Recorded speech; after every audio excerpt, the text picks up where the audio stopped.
இந்த வெல்டிங் ராட்ல ஒரு சிம்பிள் ஒன்று கொடுத்துருப்பாங்க. அந்த சிம்பிளுக்கு என்ன மீனிங் அப்படிங்கறத இன்னைக்கு பார்க்க போறோம். பொதுவா நம்ம யூஸ் பண்ணக்கூடிய வெல்டிங் ராட் 6013.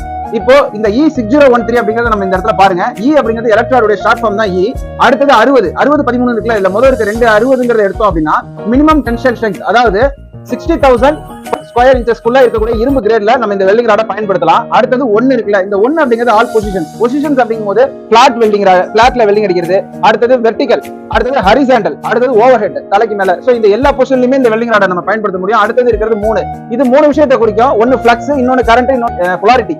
அந்த ஃப்ளக்ஸ் அப்படிங்கிறது இந்த வெல்டிங் ராட் மேல இருக்கக்கூடிய இந்த மாவு மாதிரி ஒரு பொருள் இருக்குல்ல, இதுதான் ஃப்ளக்ஸ்னு சொல்லுவோம். இந்த ஃப்ளக்ஸ் வந்து எதால செய்யப்பட்டிருக்குன்னா ஹை டைட்டானியம் பொட்டாசியம் அப்படிங்கிற ஒரு விஷயத்தால செய்யப்பட்டிருக்கு. அடுத்தது கரண்ட். இந்த மிஷின்ல வந்து பாத்தீங்கன்னா ஏசி வெல்டிங் மிஷின்ஸ்லயும் இதை யூஸ் பண்ண முடியும், டிசி வெல்டிங் மிஷின்ஸ்லயும் யூஸ் பண்ண முடியும். மூணாவதா இருக்கிறது பாத்தீங்கன்னா போலாரிட்டி அப்படிங்கும்போது இந்த வெல்டிங் ராட்ல இந்த பிளஸ் மைனஸ் இருக்குல்ல, இந்த பிளஸ்ங்கிற இடத்துல தான் நம்ம வந்து ஹோல்டர் செக்ஷனை மாட்டுவோம், மைனஸ்ல எர்த்த கொடுப்போம். அதுலயும் இந்த